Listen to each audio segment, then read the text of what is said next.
Merry Christmas! What to do? What to do? What is up with you? I'm here. I'm not gone. I'm uploading a video at the end of the year.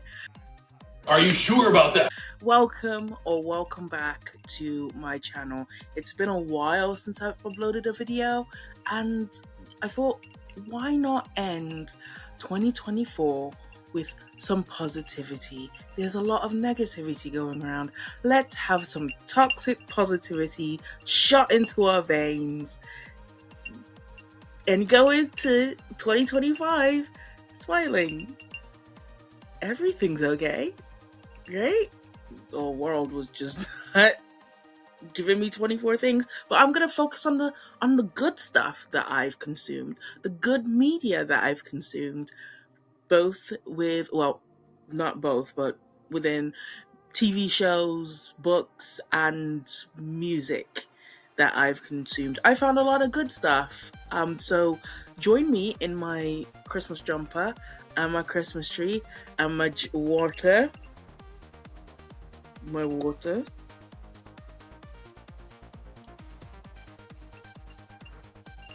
While I tell you about the things, not 24 things, but the things that I enjoyed in 2024. Let's start with TV shows. I was gonna start with books, but I've been hitting them slumps. So we're gonna start with TV shows. And I've been watching a lot of anime throughout the year.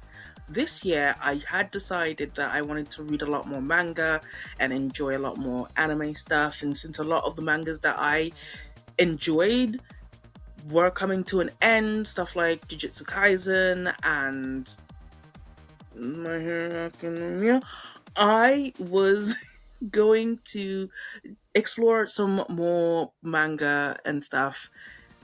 I got myself a subscription of Shonen Jump, which is a Viz Media app on my phone and my tablet, so I can consume a lot more new manga that was coming out at the time. And I got myself a Crunchyroll subscription. Don't hate me for getting Crunchyroll, please. Don't be mad that I gave them money, okay? So let's talk about the TV shows that kind of hooked me this year. I actually got this as a suggestion on TikTok. It was one of those videos that said, "Ooh, what if Harry Potter happened in Japan?" And I commented on the bottom of that video saying, "Well, I'd watch that, I'd be interested in that." And someone said, "Hey, so you'd better check out Mashley, Magic, and Muscles." And I said, "Say less." And I was hooked. And it actually started a trend, you'll see, for the other two entries. Mashley, Magic and Muscles basically tells this story about Mashley Burndead, who is this kid, the 16-year-old kid who was just born with no magic in a world in which magic is the end all be all of everything. There's this whole thing about if you have no magic, you are essentially meaningless because the gods gave everyone magic, and if you don't have magic, you're useless, basically.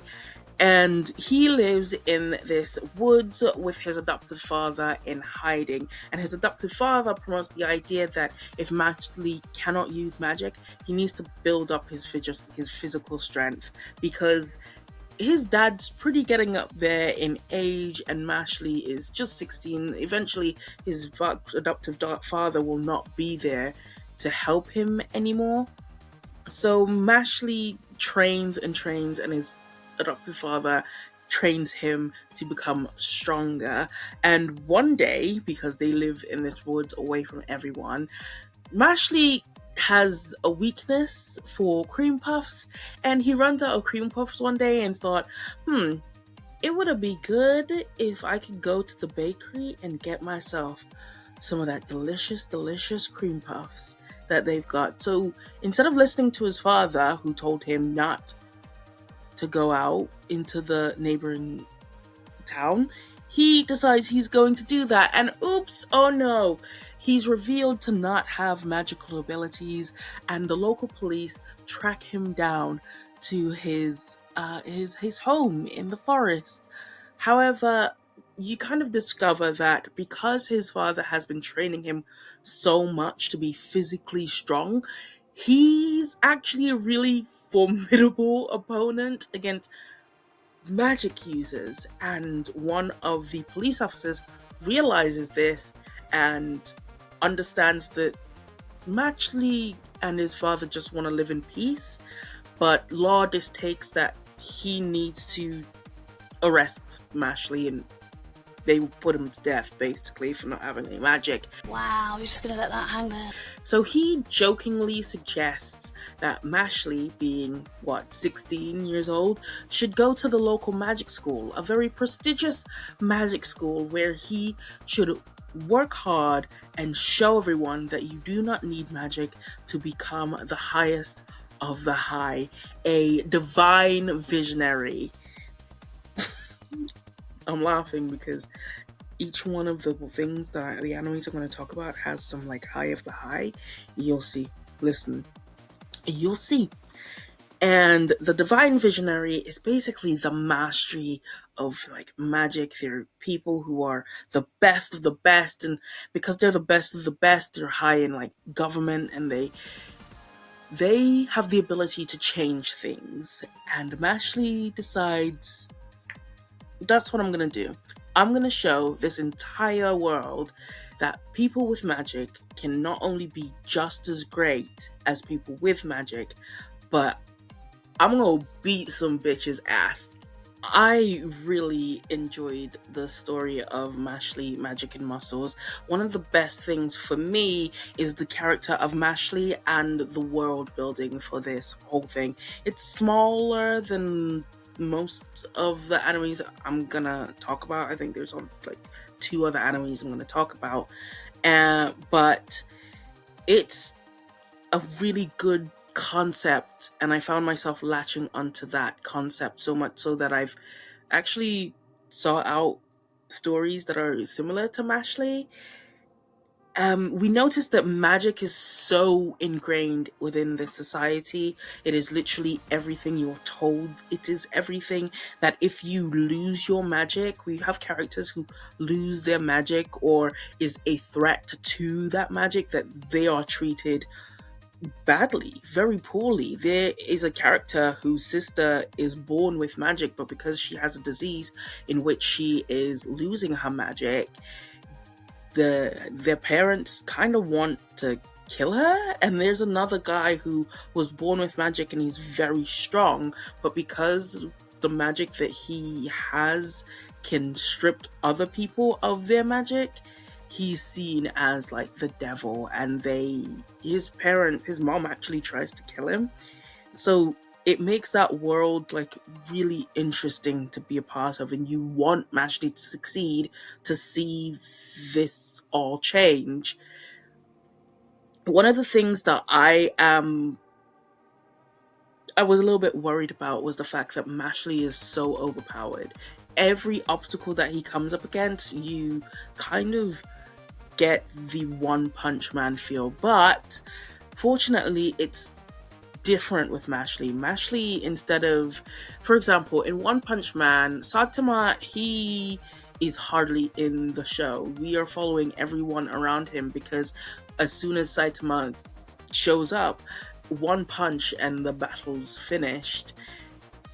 There is literally a running joke in season 2 of One Punch Man where the overarching villain meets Saitama on several occasions, and it literally takes Saitama smacking him away for us to say, yeah, that's why we haven't had them square up yet. But in Mashley, he's overpowered in a completely different way. Not only does he have to figure out how to beat his opponent, but his strength isn't the only thing that he needs to do that. He needs his brain as well. And I'm telling you, I'm sorry, but Mashley ain't that smart. He's not book smart, that's for sure. But he is smart in other ways. There is this wonderful fight that comes later on in the series, spoilers, where Mashley is fighting someone who uses sound as a way to defeat their opponent, and Mashley actually figures out a great way to defeat this person because the sound that they're using is a sound that they can control, snapping their fingers. And you can't really tell when a person is snapping their fingers and moving at the speed of sound. So Mashley actually devises a way to feel the vibrations from when that person snaps their fingers, and it makes Mashley look smart. He has to physically use, I mean, of course, there are battles in which he absolutely dominates that person, but there are also battles that make him have to use his brain to figure out how to defeat the enemy. Yeah, Mashley is super overpowered if he can land a punch on you, but how can he land a punch on you when you're using magic to defend yourself? And that's what I like about Mashley Magic and Muscles. You have to, I mean, Mashley will win, but for like half a second, you're like, oh shit. Next, we have Wistoria, Wand and Sword.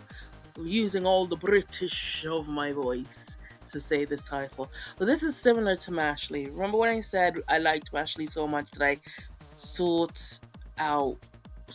out different animes that was similar of a premise? Well, this is another one, and similar to Mashley, but different in a good way.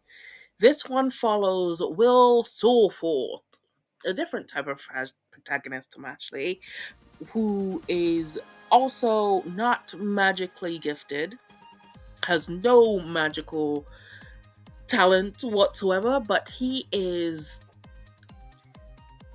battle smart and great with a sword. He is fantastic with a sword. So where Mashley was physically strong and had to figure out his battles because brute strength was not enough sometimes, Will is very battle smart. He understands what he needs to do to win a battle, and he's also quick and very talented with a sword. In this world, there are like a ton of mysteries that are super interesting to me.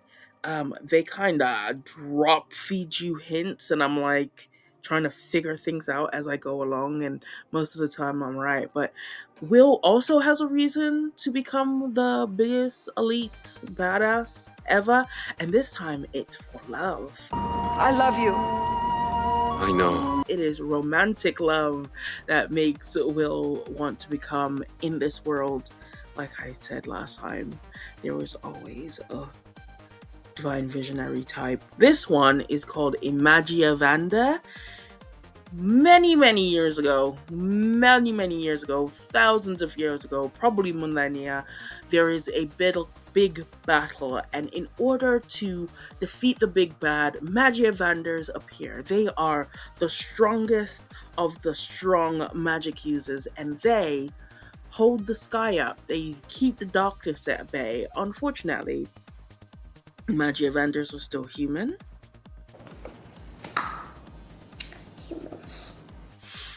So they die, and new Magiavanders have to take their place in a big ass tower that literally reaches the sky for them to keep the sky up. And one of these Magiavanders is Will's love interest. I forgot her name. Elphenia, I think. We'll put it here. And she becomes part of the Magiavanders pretty damn early in their school career. They started school when they were like 10. And when we meet Will, he's about 15, 16 years old. So she got picked when she was like 13 or 12, one of them. Anyway, his whole purpose to become a Magiavander is because when they were like 5 years old, they promised that they would ascend that tower together, and they are intendant It's a word, on keeping that promise. She got there first. The woman was a badass. She had ice powers. She was very talented. Lazy, but talented. Unfortunately, Will is not talented at all when it comes to magic. And he is just smarting up the place, brute smarting up the place to get those absolute, I think they're like 11,000 points to ascend that tower to become a Magia Vanda. Okay? That is his whole reason for wanting to become this big elite badass. But here's where it's different to Mashley. In Mashley's world, they were all about killing the non-magical people. In this world, there is discrimination. That's racist. Your soul. That's racist. Your eyes. That's gay. That's homophobic. That's black. That's racist. Damn. Of course, just like in Mashley. But we're introduced into a world where it's kind of heavily hinted that ones who are magical people are not the only people that exist, and the system, while it highly favors the ones, swords exist. Swords are the people who are like Will, who aren't magically gifted, but they are badasses with a sword. It's heavily hinted that that exists, but they are rare because magic is the biggest like thing. Just like in Mashley, the world exists just for magic users, right? But swords exist, and people know that swords exist. However, when you're like a particular level of sword, like a particular level of person, you don't know that sword exists, and then you become like absolutely discriminatory against anybody who doesn't have magic because they're so rare a person that you're like, ew, you don't have magic? What are you doing here? Why are you alive? You don't have any magic. How are you living? You are disgusting. Get away from me. But it's heavily hinted that swords exist. And they're rare. So for me, the mystery comes from the backstory of what Will is, because it's clear that he's a lot more than what the plot is telling you that he is. Like, he's part of something bigger that the higher ups in the magic community actually know. Like, stuff people like the headmistress.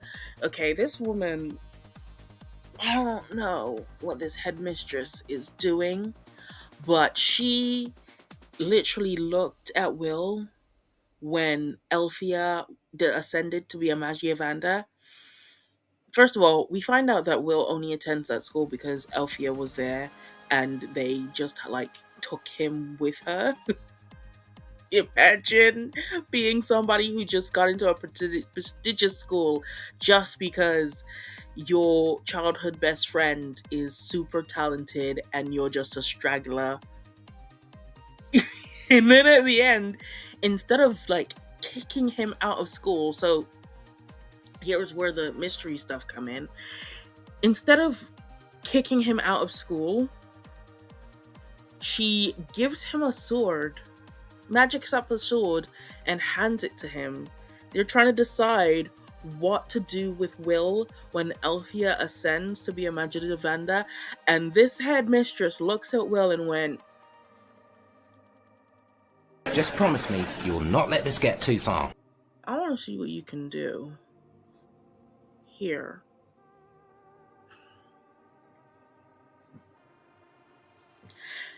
And then you find out that before Will even attended the school, there are ways, like, okay, so in this school, there are 3 ways that you can ascend to be a Magia Vanda, earn points to be a Magia Vanda.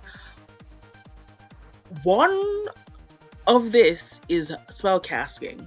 The other 2 are written and like practical skill. So this is evenly scaled school shit. Like, why would you create a school in which magic is only 1/3 of something instead of it all being about magic. Like, and it gives Will like a fair shot. There had to be non-magical people in this school before, right? Like, am I dumb? Is it not telling me that there were non-magical people in this school before? But because they're so rare that they just never changed the curriculum. Because Will is earning them points, and he's earning them points by just going into the dungeon to earn those practical combat points. He's going into the dungeon. Yeah, they got a dungeon at the bottom of the school where students can go to fight monsters for points, and Will makes a bunch of his points from not only his writing, but from also combating these creatures. The only thing he's not acing is spellcasting, but 2 out of 3 ain't bad. 2 out of 3 is not bad. That's not bad. Like, is your system broken? If you're like, am I wrong?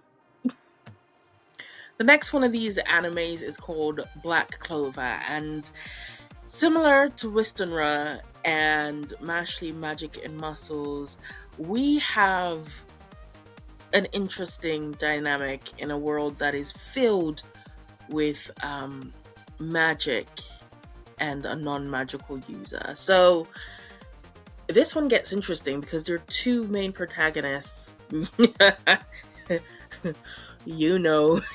He's not a main protagonist. He shows up. He's part of the plot, but still, like, so we meet Yuno and Asta. And Asta, they are orphaned together. They are orphans. They were left on the doorstep of a church when they were babies, and Asta is loud and obnoxious, and Yuno is quiet and demure. Very demure.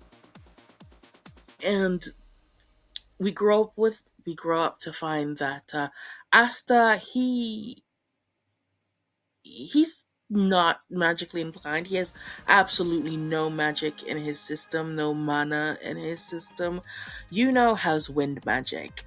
And in this world, when you're 15 years old, you are given a grimoire. And that is where the bulk of your magic comes from. You have your magic, the grimoire gives you the ability to channel it and give you spells that will help you. The grimoire is attached to your soul. It is determined before you are, as soon as you're born, that you're going to get this. And in the universe, in the Clover Kingdom, these two boys go to get their grimoires. So Asta doesn't get a grimoire because he has absolutely no magic. And everybody knows he's got no magic. Yuno gets a grimoire. He gets the 4-leaf clover grimoire. And the reason why it's so amazing that he gets that is because there's this thing. Oh, shit. Here we go again. The highest elite of the kingdom, the magic of the magic, because thousands of years ago, a demon appeared, and one mage appeared to make this demon go away, called a wizard king. And these two boys, they want to become wizard kings. That's their ultimate goal. Just like the divine visionary and the Magia Vanda. They want to become wizard kings. Anyway, Yuno's grimoire was previously owned by a wizard king. I think it was owned by the very first wizard king. So everybody's looking at Yuno like, ooh, you're interesting. Ooh. But yeah, Asta doesn't get a grimoire. He has absolutely no magical ability. and you need magical ability to get a grimoire. But hang on, Yuno's getting his ass kicked in the next scene. Somebody trying to steal that elusive 4-leaf clover grimoire, and Asta, physically strong little boy, because he has no magic and he wanted to toughen up, so he attacks the person that is attacking his brother. They are brothers, anime. I do not accept anything otherwise. Put a pin in that. And in the middle of the battle, because Yuno's getting his ass kicked, Asta receives a 5-leaf clover grimoire. You're a wizard, Harry. And this 5-leaf clover grimoire is the anti-magic grimoire. He has no magic. It gives him one big ass sword like Cloud from Final Fantasy. And it nullifies magic. So it means that no one can use it apart from this one kid who has absolutely no magic. And this starts the hints, which I like in this world. I like it when the anime treats you like you're not dumb and gives you hints as to the bigger story. Doesn't explain everything to you. Anyway, Yuno and Asta's relationship is competitive. He sees his brother as a God, you can hear the ghost, can't you? Can you hear that? The creaking of the floor. Anyway, Yuno sees his brother as a rival. Asta sees Yuno as a rival. And they have this whole thing where they decided when they were children that they were going to become the next Wizard King. And you can only have one of those. So they are fighting it out to become a Wizard King. Asta has this thing where he absolutely has the power of not giving up. That is his thing. Will has battle prowess. Mashley has physical strength. And Asta just have the power of being so goddamn stubborn that he wins a lot of the time. Never give up. Never quit. Because you're too legit to quit. His stubbornness is his superpower. He is too stubborn to lose anything. You can beat this child into submission. Only his pinky finger is working at that point, and this child with his one good eye will look you in the face and say, "I'm not done yet." And somehow you are losing after you pummel him into the ground. I love this anime so much. And what's even worse is that Yuno knew that was gonna happen. He knows it's gonna happen. They have this whole thing because of excellent writing, but where commoners exist. This is a world where magic exists. Everyone has magic. Yes, everyone has a different level of magic. But in this world, there is like a hierarchical system. You got your peasants and you got your nobilities. And the nobilities do not like you peasants. They don't give a shit if you've got magic or not. They think you are nothing if you are not nobility. You are nothing. They will look you in your face and call you insect. You could have the ability to blow them away with fire and they will still look you in the eye and spitting at you, insect. This is the world of Black Clover. This is the world of Black Clover. And because of that, Yuno gets treated like shit. He's certifiably powerful. A powerful little 15-year-old boy. But because of that, everyone does not think Yuno is measuring up to anything because he grew up in a church in a backwater village. And, make that even worse, Asta is treated like shit because he has no magic. And he grew up as a peasant in a backwater village. They still treat like shit in his anime. They still treat him. He is certifiably the greatest person. He has a sprite in his book. He literally has a past wizard's book, and they still treat him like shit because he's a backwater. He grew up in a backwater village in an orphanage. He is a commoner, and nothing will change that. The amount of times I heard in this anime, just because you got the 4-leaf clover don't mean you're shit. They treat him like shit in this anime. It's crazy how much Asta and Yuno are treated the same. Like, even when Yuno gets powerful, there's still people looking in his face saying, you should not be this powerful. You ain't shit. You grew up as a commoner. Is crazy how much that hits. So much they talk about it. They talk about it nonstop. You should not. How dare you be powerful? You ain't nothing. I'm nobility. I've got the blood. My blood is blue.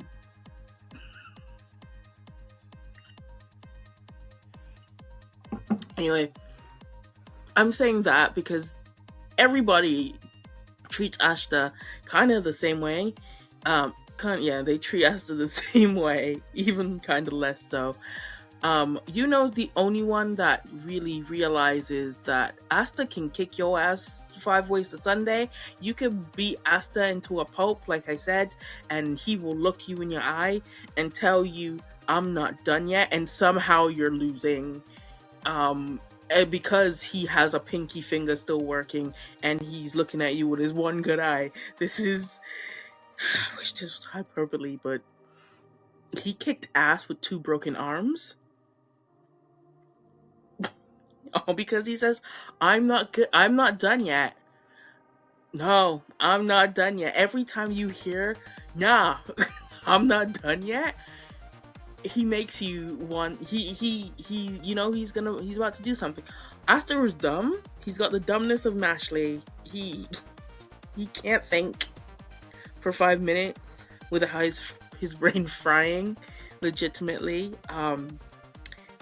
But one of the things I love about this, the world, I'm all for it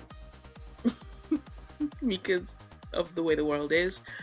But what I like about Black Clover is the relationship between Yuno and Asta. They grow up together. The anime keeps saying that they're rivals. Fine. And when people meet, they grew up in the same household since they were babies. These two have other siblings. They know each other. They are siblings. Show, stop trying to tell me that they're not brothers, okay? They will meet, so Asta and Yuno go out into the world and they take the Magic Knight program, exam, and they get into the Magic Knights.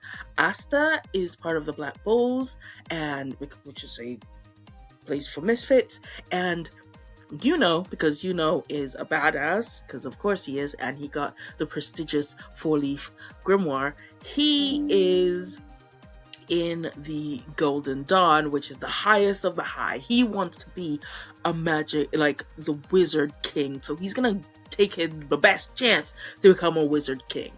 And the Golden Dawn is the best chance for him to become the Wizard King, okay? He does that. They're in their thing, and Asta is constantly, they meet once in a while because they have their own shit going on, they have their own lives going on.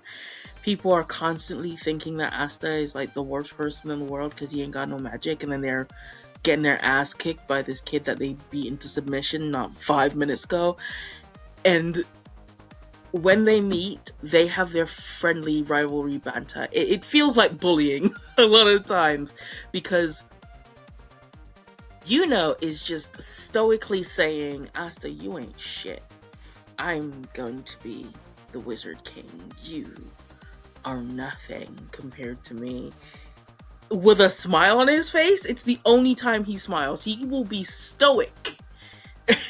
He will be stoic, looking at you from the side of his eye, giving you that side eye. And as soon as Asta appears, the smile on his face, to the point where there's a character that has been trying to get him to smile. Smile at me, give me a smile, just one smile. And as soon as Asta shows up, is grinning like the Grinch. He's grinning his ass off. He's throwing verbal bombs at his brother, and the girl that's been trying to get Yuno's attention is like, who is this bitch? Why are you smiling so much at this who is he? He doesn't look. Why, you grubby insect? Why have you got laughing? I've been trying for weeks. He didn't even sneeze in my direction. Okay, let's talk about something else. Unfortunately for me as a reader, 2024 was just not a great reading year. I actually set my goal for 50. No way, too high. Earlier on the year, and it's down to 12, and I only read 7 books. I'm 4 books behind. It's December, and I haven't finished any books really. I am reading slowly books and trying to get my way through them, but I haven't really completed any books in a very long time. That being said, in the beginning of the year, I was doing pretty good. To around March, maybe April. And these are the books that I actually, these are the books, minus one, are the books that I actually finished and found myself enjoying a lot. I did read Worthy by Jada Pinkett Smith at the beginning of the year, and it was something. But these are the books that I actually wanted to talk about. I thought they were pretty good, so let's get into them. See, that's the library. Right. That's the library. What's that? Commodus by Simon Turney. I actually saw this book. I actually picked this book up from a free library. I was feeling it. It sounded really familiar. It's all about the life of the Roman Emperor Commodus, but it's told from the perspective of the person who would later become his mistress, later on in life. It was really good. I was really vibing with the Roman history of the Roman Empire. I do like historical fiction. I do like history when the mood's right. But the woman, Marcia, I did not like her. She was awful. She was awful. I started sympathizing with her at the beginning when what's his name? Coliander? Yeah, was being really mean to her because she was Christian and he was Greek, and he was looking out for power and all that stuff. I did not like him, but when she started acting a fool, I did not like her. And in the end, she's like, Commodus! No, I did not like her. She was giving Catherine Plantagenet, Catherine Grey, from that Inheritance book by Alison Ware that I read a long time ago that made me not like Catherine Grey. It was giving that. I did not like that she basically got jealous of Commodus's wife, after denying that she had feelings for Commodus for the longest time. I disliked that it really, my dislike for her got even worse when she basically poisoned this woman so she could have a miscarriage. And it's like heavily hinted that the poison that she gave her made the woman unable to carry like any other child. So when in the end, when the woman basically told like Commodus to watch Marcia, I was like, bravo, bravo, bravo. I never wanted to see the downfall of someone so much as I did with her. I love the book. The book was fantastic, but I hated that character. I thought she was very annoying. When she poisoned that woman who did nothing to her. She literally just married Commodus, and in a world like it's giving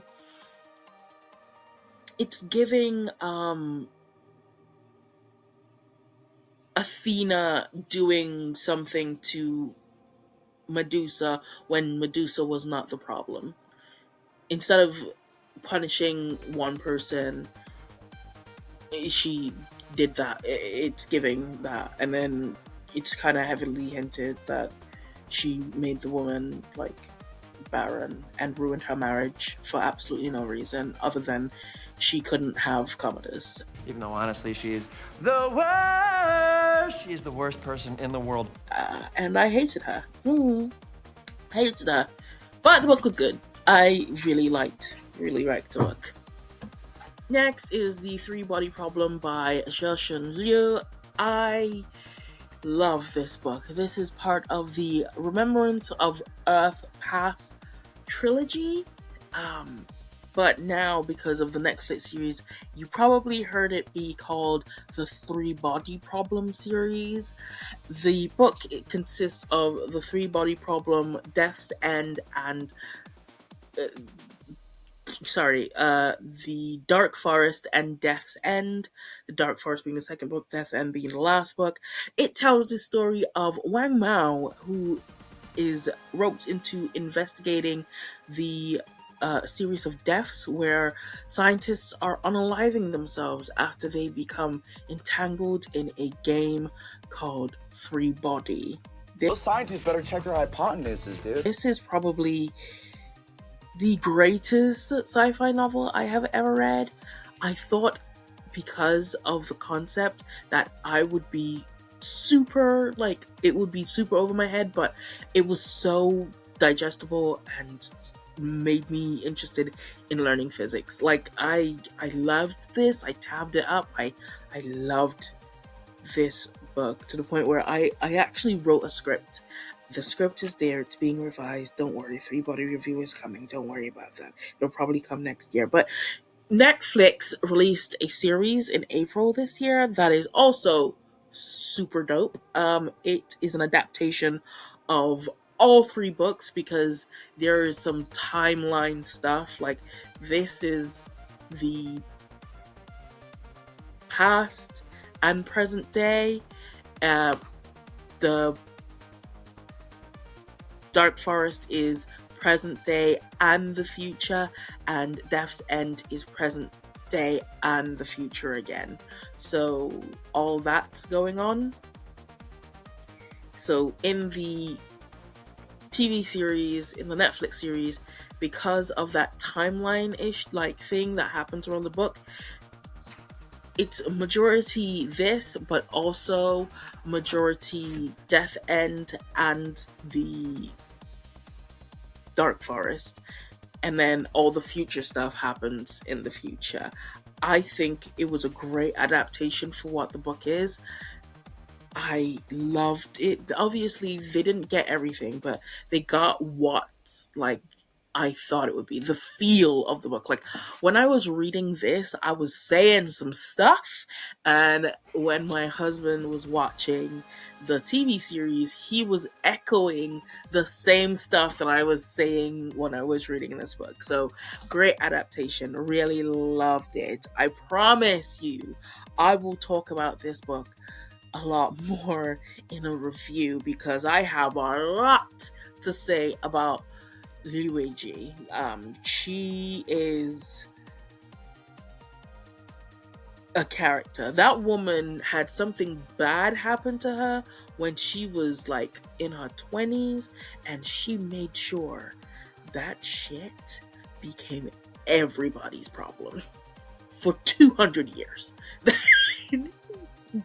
I'm gonna talk about that when I can, when the script is finalized and I have everything that I want to say, because I could talk about that woman for hours, and I probably will.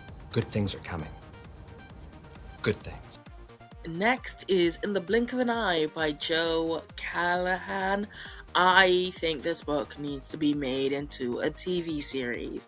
This is all about D.I. Kate, who finds out that her new partner is an artificial intelligence called Aidlock, and she is meant to like test out this new AI system for Warwickshire police, and she doesn't want to. Okay, this woman just got off bereavement leave. Her husband died because a AI system missed his cancer, and by the time they found it, it was too late to do anything about it. So she don't like AI, but her boss is like, you need to be partnered with this AI system to find out if it works. You can talk shit about it. I mean, it's not like we want it in the police department. We don't. But, give it a fair shot. Okay? So, in this, she is paired with an AI. They are given cold cases to work on as a way to test out how the AI is. The AI chooses, like, the most statistically possible case to solve, where Kate is like, no, we're not going to do that. We're gonna actually find someone who it's worth finding. There is this kid named Tyrone who is, he's disappeared. There's no way he would like disappear. And the AI is like, yeah, but statistically, it is easier to find white people more than like a black child. And she's like, that's racist, and I hate you. That's racist. It goes into that. There are other side characters I loved. I actually really enjoyed this. I think that the dynamic between Kate and Locke is very good. Like, the author said, I found it interesting that the author said that Aidlock looks kind of like Chadwick Boseman, and the person who created him is like this woman whose brother. Oh, that was cold. That was cold. I just spilled my water. I spilled my water on me. Oh, I'm going to smell it. Oh. Okay. Anyway, I found it interesting that the creator of Aidlock decided to create him because she thought the policemen were useless because her brother was put in jail. I found the dynamic between Aid coming into this family that just lost someone very interesting. It's really nice. I actually found it hilarious that Aid has this setting that makes him approachable to different types of people. So like his default setting is this very tall, handsome black guy, but he also has like a white person setting, and he also has like a child setting. Like he becomes Pikachu and he becomes like a a 50-year-old white guy when he's dealing with like white people. I thought that was funny. That she had that setting. But there is a sequel. It is part of a series. There is a series. It's called Leave No Trace. And I do have it on my bookshelf. I am going to read that eventually because I really enjoyed the series. This is cold. This is so cold. I'm a little bit upset that I spilled my drink, but it's fine. Let's continue. I also read 2 mangas. They're ongoing, so I'm still reading them. I'm still very much enjoying them. A little bit of context for this first one.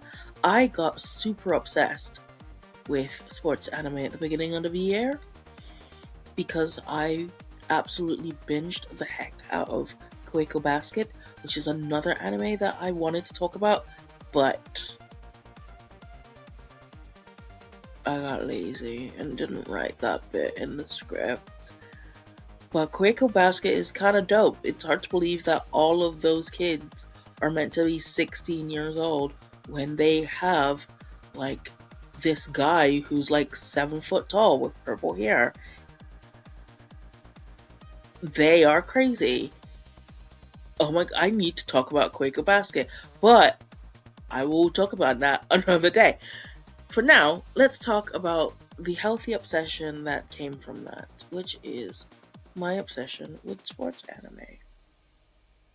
One of them being Dog's Red.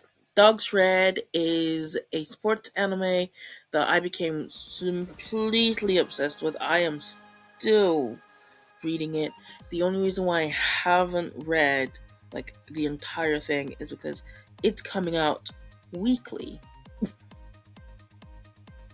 It's the most up-to-date thing that I have in my life right now. It comes out weekly on Shonen Jump, which I have on my tablet. It is a anime digital service, I think, which is linked to Weekly Shonen. Someone correct me if I'm wrong, thank you. But it's a sports anime. It's a sports manga. I keep saying anime, but manga. I absolutely love it. It's hilarious. It had its original run in 2023.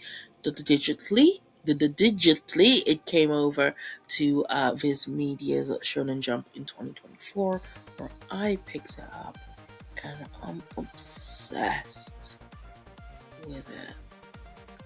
I'm your number 1 fan.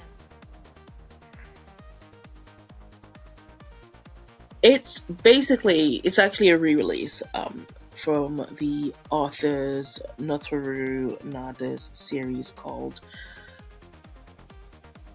Supernada Maurada, which tells the story of a figure skater who quits figure skating after his mom dies, and he goes home to Hokkaido to live with his granddad, only to find that there's an ice hockey team and he wants to join that shit and be the best. And I love it. It is the funniest thing I have ever read. By the way, that original manga was from 2011. This is a re-release with updated illustration written by the same person, and I can't tell you how much I love this thing. I cannot tell you how obsessed I am with this manga. It makes me laugh every time I open it. When I'm feeling sad and I want to laugh, take my tablet, open Shonen Jump, and read the next issue of Dog Shred. It's really, I love it. Yeah, I absolutely love it. It's the best thing that I have encountered in 2024. And the second best thing that I've read and consumed all year, is Sakamoto Days. It's another manga. I love this damn thing. I'm super into Sakamoto Days. 2025 starts with a Sakamoto Days anime, and I am so hyped. Can you see how hyped I am? Ooh, this is so exciting. This is another weekly shonen that started in 2020, but I read it digitally on Shonen Jump. The story revolves around a legendary hitman who retires because he wanted an ordinary life. With his wife, he fell in love masterfully. He fell in love with a woman and had a daughter, and he wants just a quiet life. Many, many years later, because being a hitman, you make a lot of enemies.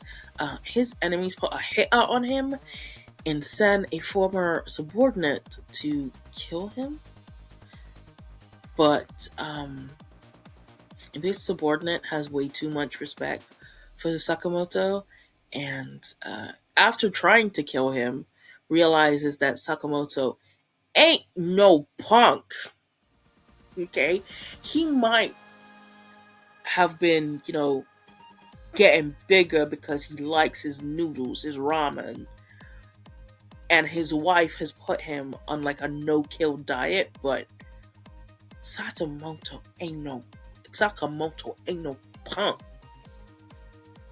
That man still has moves. And you come after his family? After his store?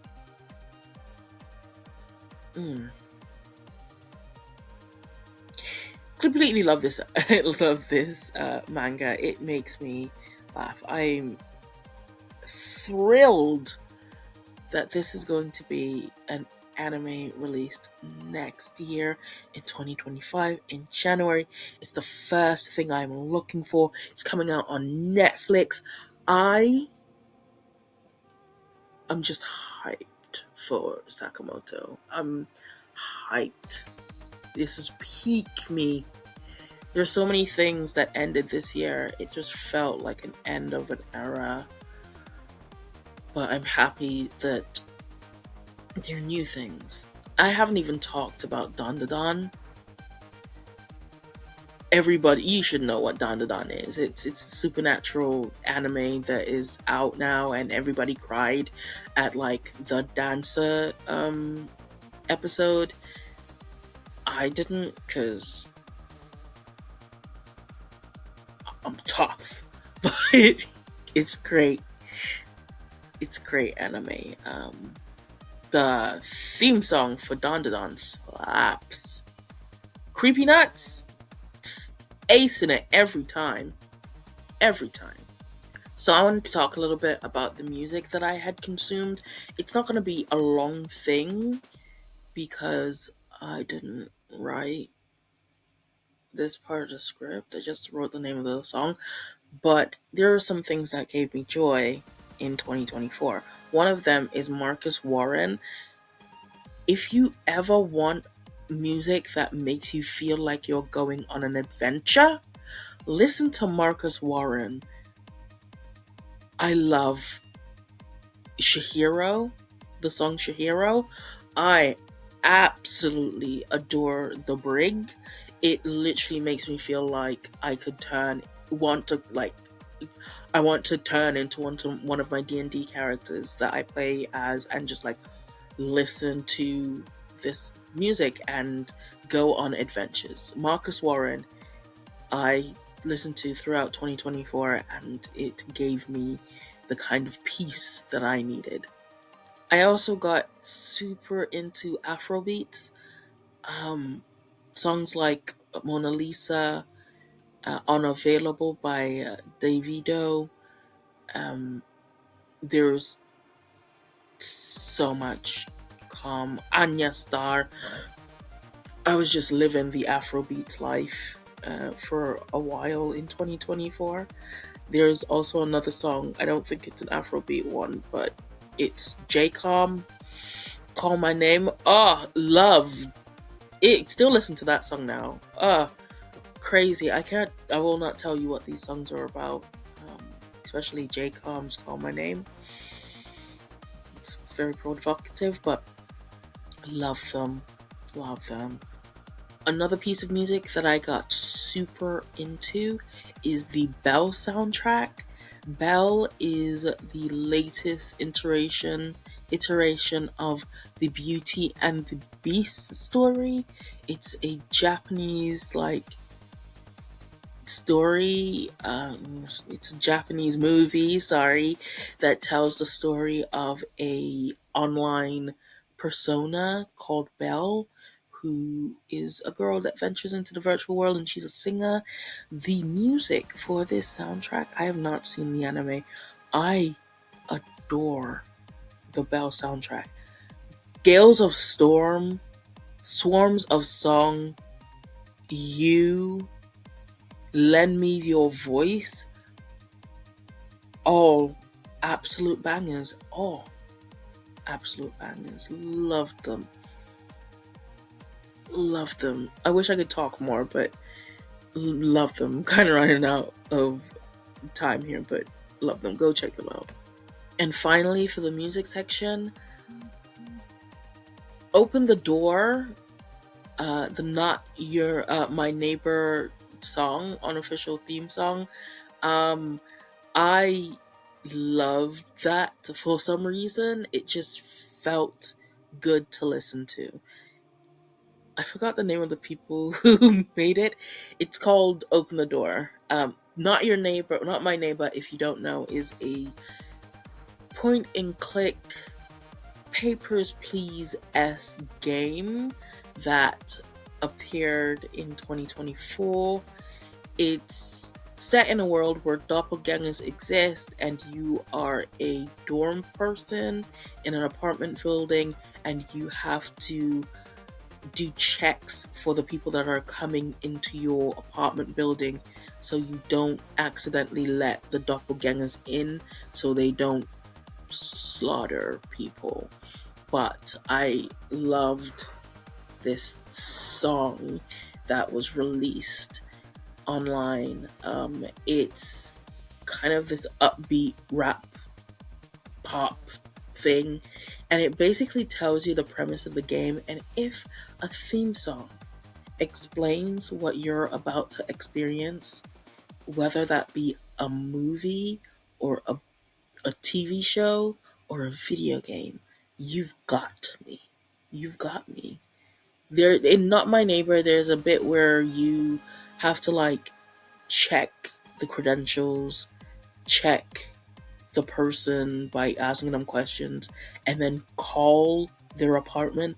And if nobody answers, you know that's the answer, that actual person. But if somebody answers, you know that that person is a doppelganger. It's in the song, and it absolutely slaps. I love it. I love it. There are other music bits that I like, but I'm not going to talk about them now. Just know that 2024 for me was me kind of rediscovering music, and they were mostly good. I still listen to them. Also, I got really into funk. Got really into funk this year. Murder on My Mind, Keep the Fire. A lot of funk was listened to by me in 2024. So that's most of what I enjoyed in 2024. Things that I'm grateful for consuming that took my mind off how absolutely awful this year was and has ended. But positivity, be positive. 2025 is just around the corner, and I cannot run out of energy that early. There are things that I am absolutely looking forward to in 2025. And I should be happy about that. There are books that I want to read. There are books that in 2024 that I didn't get to read that I get to read in 2025. There are TV shows that are coming out. There are more mangas coming out. I might discover even more music that I like and love. And there's a line that says, discuss the YouTube channels that you watched in 2024. And I'm not going to do that because... Nope. I'm not going to talk about it now. But, as always, tack så mycket för att du tillade. Hoppas du har en bra dag. And wherever you are, have a good night or a good dog.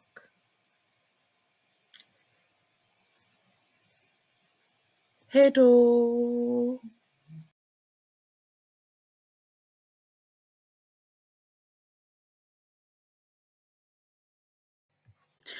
I. Ooh, stop.